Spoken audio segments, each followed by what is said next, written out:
So focus of this video is going to be around taking the sound from a pickup and turning it into something that sounds a little bit more acoustic. I'm going to make a few templates available for download for Reaper and for Ableton. I haven't done this on Logic. If anybody wants me to do that, I can, I can see what I can do. So I'm going to be using an electric violin. It's the YEV 105 by Yamaha, and we'll be using two different softwares for this, so Reaper and Ableton. So everybody's kind of familiar with each of these different things. So, and that difference in sound can be pretty drastic. So imagine if you are going from something like this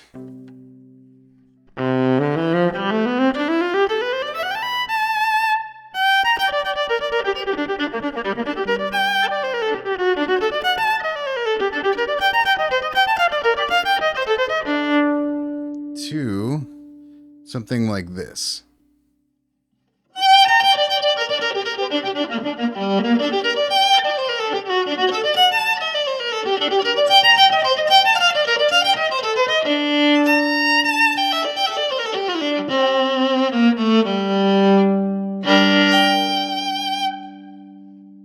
All right, so let's take a look at how that works.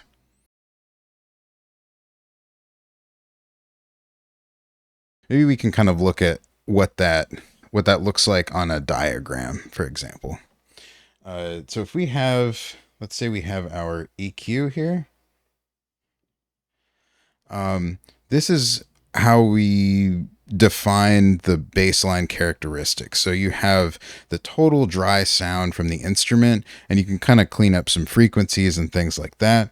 Then on down the line, the impulse response or convolution reverb is what you'll see in Ableton. In Reaper, you'll see something called a reverb, and you'll be able to load a impulse response file from there. What that's going to do is it's going to take the sound that you're putting out here, and then it's going to run through a sort of digitally created sound algorithm, so that when it comes out, it sounds a little bit more like this space here, rather than something that's super up close. And that actually brings us to this last step up here on top, which is your reverb. Sorry for my handwriting.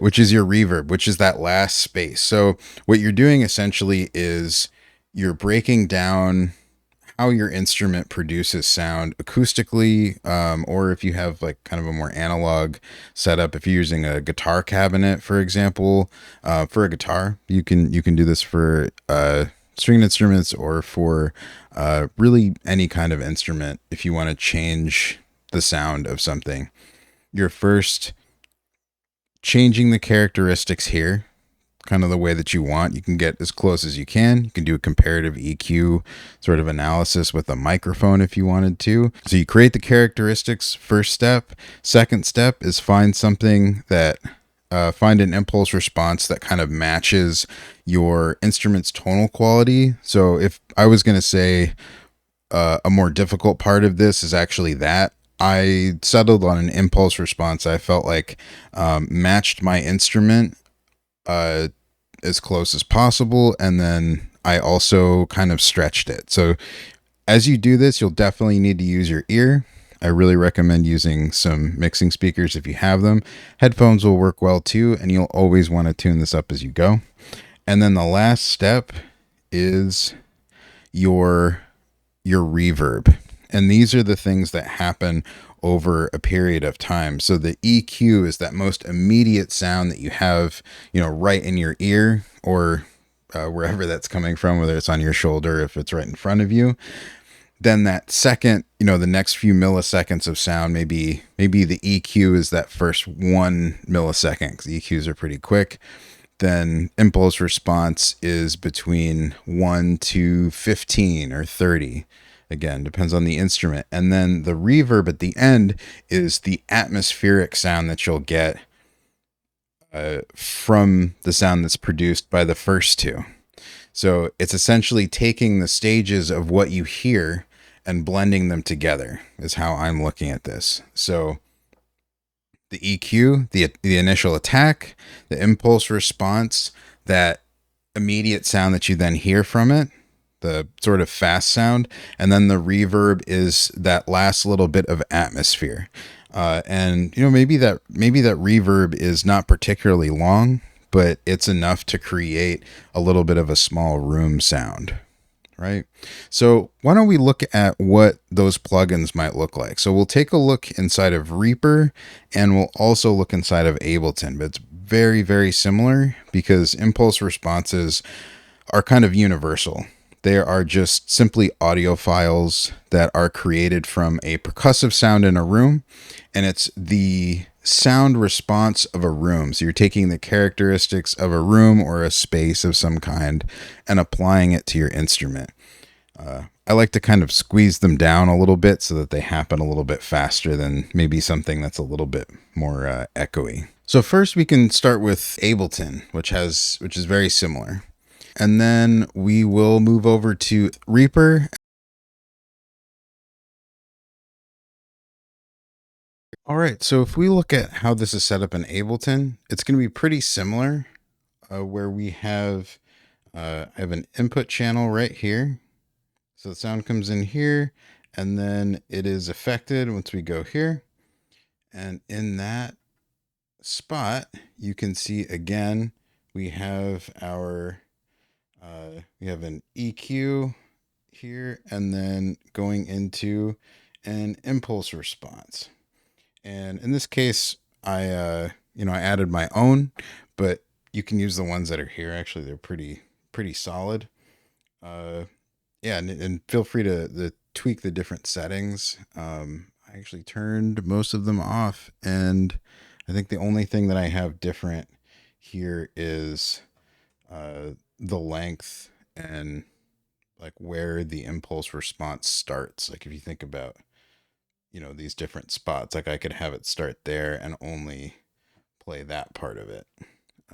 This is that general setup like I was talking about before. And lastly, it ends up bringing us this send right here actually goes into this channel, which has another impulse response like we had before. You're using the convolution reverb, which then hosts that impulse response. Yeah, it's a very similar sound that I'm able to get in Ableton. There's a few settings and things that I'm a little bit more I find a little bit more preferable inside of Reaper. You can do something extremely similar, if not just about the same, in Ableton with the Convolution Reverb Pro, not the regular Convolution Reverb, but make sure that it says Pro right in there. So yeah, we can do a similar test here and get a chance to hear what it sounds like before again. And maybe even without the extra room sound there. So totally dry.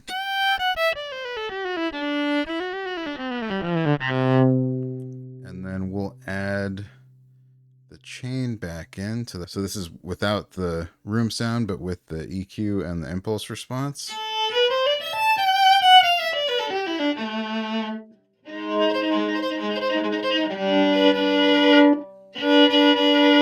The thing you can notice right away is the noise from the bow is taken out in that section of the process, usually in the first part and definitely in that last EQ. So then when we add the room sound back in, I'm going to re-enable that and I'll play again.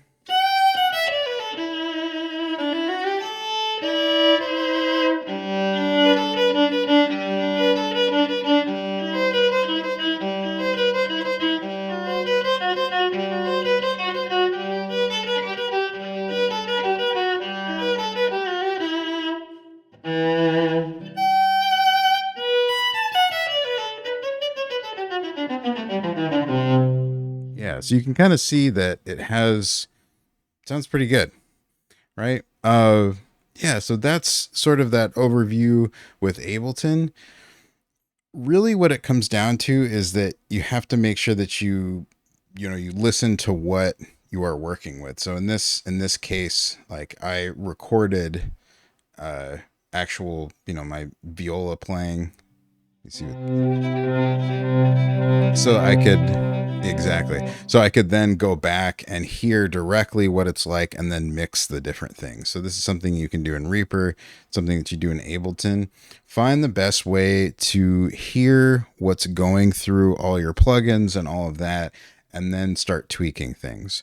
Because there's not really anything else that matters too much. The way that you do things can matter, but only as much as it helps you get to where you want to be. So Ableton questions, feel free to ask those. Reaper questions, feel free to ask those. Any other DAWs, I might be able to help too. So that's Ableton.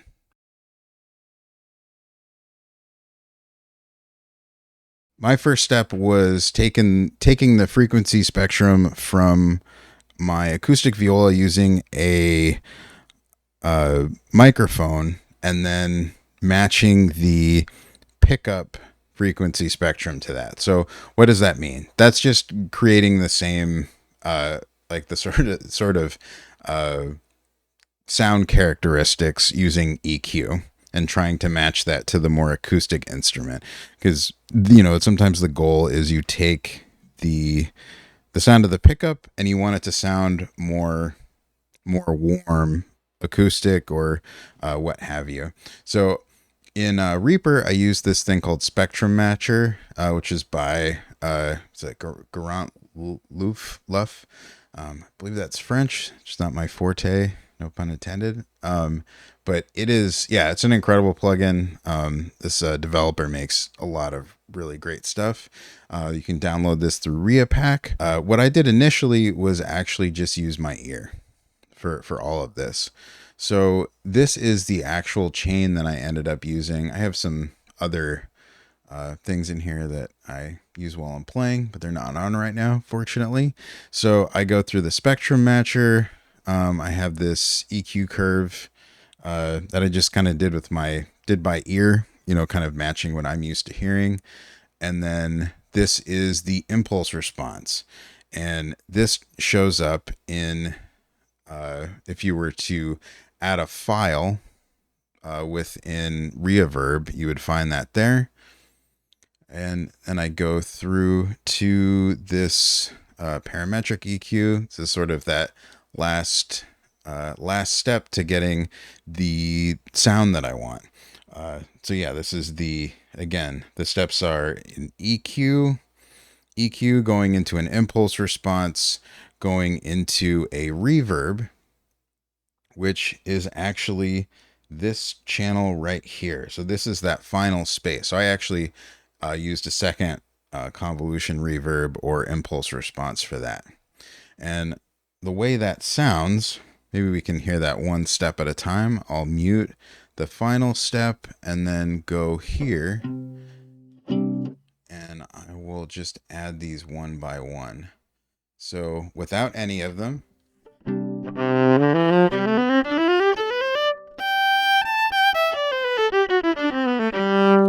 You might say that doesn't sound so bad. I do have an additional like audio chain that's going on my master. Yeah, so I'll just add one by one as I play. So here's with the spectrum matcher.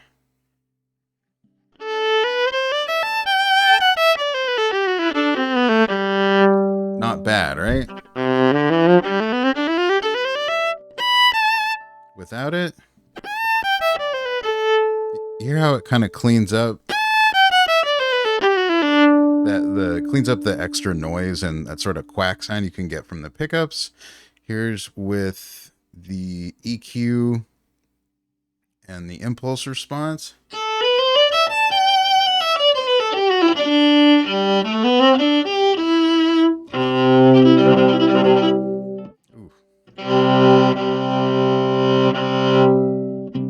tune. And then last is this kind of just a little bit of it's a little bit of extra sort of flavor, kind of warms things up, and then also takes out kind of lowering some of the harsher frequencies. You can kind of see the curve there.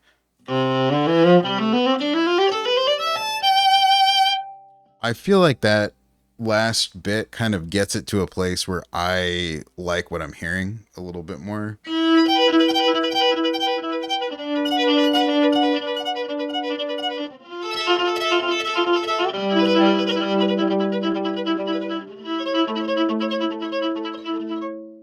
Yeah, it's just something that I feel like I can listen to that. I like it a lot.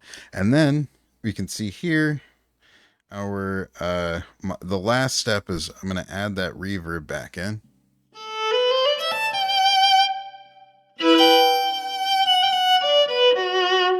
Something, you know, sort of subtle.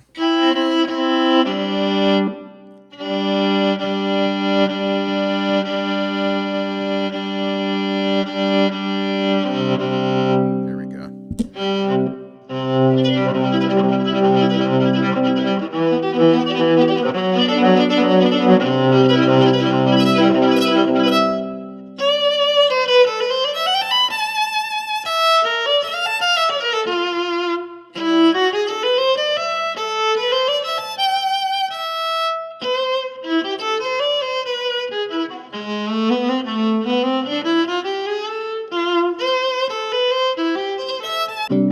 Yeah.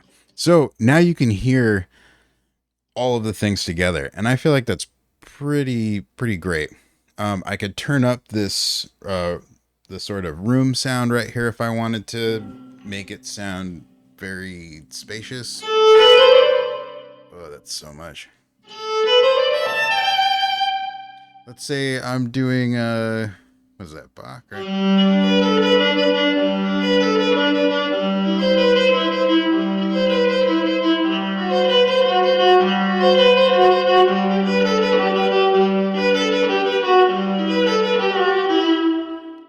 It's like a little bit much, like a lot of bit much. If I turn it way down but still leave it there, it's not. Let me see.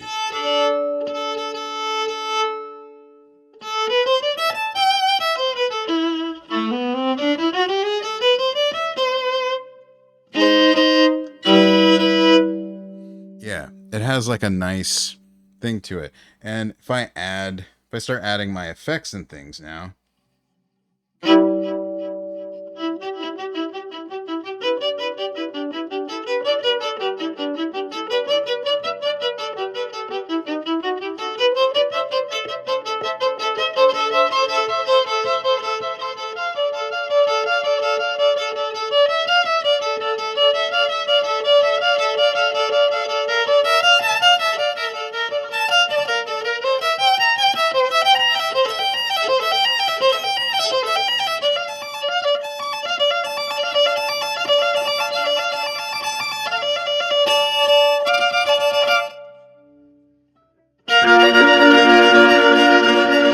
So that's a octave down effect. So you can kind of hear that once you find your dry sound, you can just kind of take off.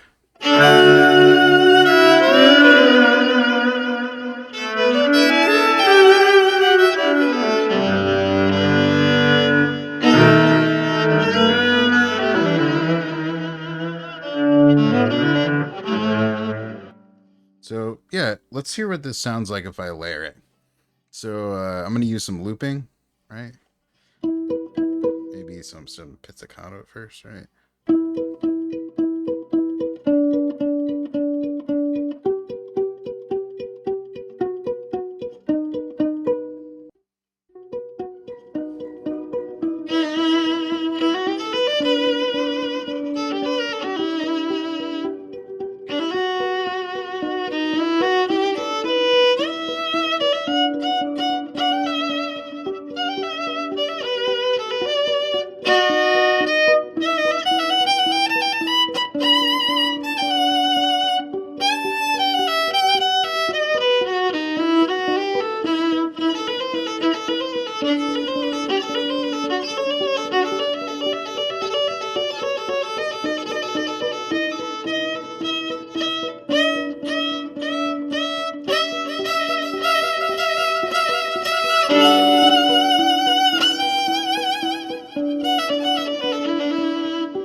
That's kind of fun. Yeah, so I think of this being a technique that allows you to more fully engage with what you're doing because it's the sound that you want. It's like that.